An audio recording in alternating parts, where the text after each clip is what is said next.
काका तली भारी नाचू राहिले भाऊ.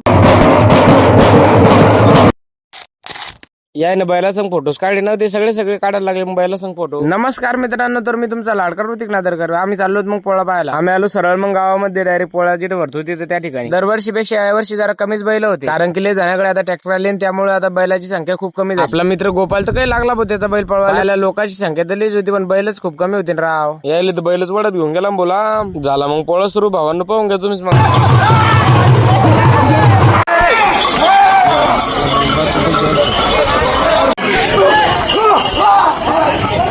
काका त्याचा मुलगा पण त्याला पण ब्लॉग मध्ये घेऊन घेतलं. तुमचा भोजीट जाईन तुमच्या भावाला तिथे प्रेमाची पब्लिक भेटणार नाही असं होईल का? त्याला ब्लॉग मध्ये घेऊन घेतलं. सरळ चाललो मग घराजवळच्या मंदिराजवळ आलो. मग मंदिराजवळ इकडे पाहतो काय आकाश बनून आशिष बनून डायरेक्ट घोडाच नाचून लावला होता भाऊ. पाहून घ्या तुम्हीच मग आता घोडा कसा नाचतो.